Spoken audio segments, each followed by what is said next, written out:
ನಮ್ಮ ಮೈಸೂರು ಮಹಾರಾಜರು, ರಾಜ್ಯವಿಲ್ಲದ ಮಹಾರಾಜರು ಯದುವೀರವರ್ಧ ಒಡೆಯರು ಅವರು ಮಾತಾಡುವಾಗ ಒಂದು ಮಾಧ್ಯಮದ ಮುಂದೆ ಒಂದು ಮಾತು ಹೇಳ್ತಾರೆ. ಸಂಸ್ಕೃತದಿಂದ ಬಂದಿದ್ದು ಕನ್ನಡ, ಇನ್ನೂ ಬೇರೆ ಬೇರೆ ಭಾಷೆಗಳಿಂದ ಬಂದಿದ್ದು ಕನ್ನಡ ಅಂಥೇಳಿ. ಮಹಾರಾಜರು ಅವರು ವಿದೇಶದಲ್ಲಿ ಓದ್ಕೊಂಡು ಬಂದರು ಅಂತ ಅನಿಸುತ್ತೆ. ಅವರಿಗೆ ಕರ್ನಾಟಕದ ಇತಿಹಾಸ ಗೊತ್ತಿಲ್ಲ, ಕರ್ನಾಟಕದ ಭಾಷಾ ಇತಿಹಾಸ ಗೊತ್ತಿರಲಿಕ್ಕೆ ಸಾಧ್ಯ ಇಲ್ಲ. ಅವ್ರು ಗೊತ್ತಿಲ್ಲದ ಮೇಲೆ ಮಾತಾಡಬಾರ್ದಾಗಿತ್ತು.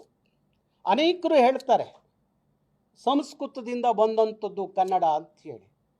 ಸಂಸ್ಕೃತದಿಂದ ಬಂದಿದ್ದು ಕನ್ನಡ ಅಲ್ಲ, ತಮಿಳಿನಿಂದ ಬಂದಿದ್ದು ಕನ್ನಡ ಅಲ್ಲ ಅನ್ನೋದನ್ನ ನಮ್ಮ ಭಾಷಾ ತಜ್ಞರು, ನಮ್ಮ ಶಾಸನಗಳು ಸಾರಿ ಹೇಳ್ತವೆ.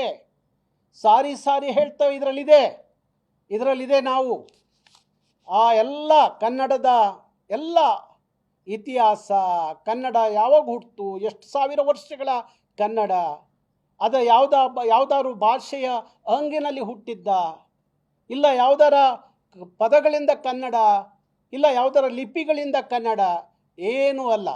ಕನ್ನಡಕ್ಕೆ ತನ್ನದೇ ಆದಂಥ ಎಲ್ಲ ಸ್ವಂತಿಕೆಯಿಂದ ಕನ್ನಡ ಇವತ್ತು ಬೆಳೆದು ನಿಂತಾಗ ಕೆಲವು ಪದಗಳು ಕನ್ನಡದ ಒಳಗೆ ನುಗ್ಗಿರ್ಬೋದು ಅಷ್ಟೇ.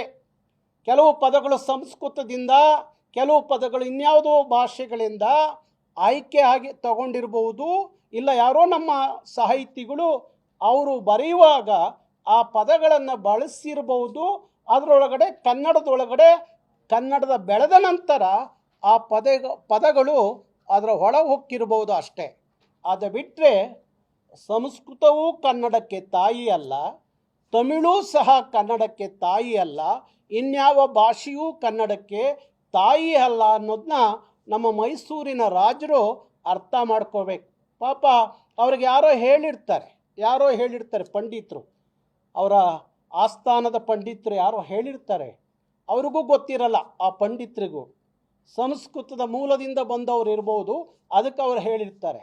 ನಾನು ಸಾರಿ ಹೇಳ್ತಾ ಇದ್ದೀವಿ. ಕರ್ನಾಟಕ ರಕ್ಷಣಾ ವೇದಿಕೆ ಉದಯವಾಗಿ 26 ವರ್ಷ ಆದರೂ ಈ ಮಾತು ಹೇಳ್ತಾ ಇದ್ದೀವಿ. ಇದು ಯಾವ ಗರ್ಭದಲ್ಲಿ ಹುಟ್ಟಿದಂಥ ಭಾಷೆ ಕನ್ನಡ ಅಲ್ಲ ಅಂತ ಹೇಳಿ. ಹೆಚ್ಚಿನ ವಿಡಿಯೋಗಳಿಗೆ ಪ್ರತಿಧ್ವನಿ ಯೂಟ್ಯೂಬ್ ಚಾನೆಲ್ ಸಬ್ಸ್ಕ್ರೈಬ್ ಮಾಡಿ, ಬೆಲ್ ಐಕಾನ್ ಕ್ಲಿಕ್ ಮಾಡಿ.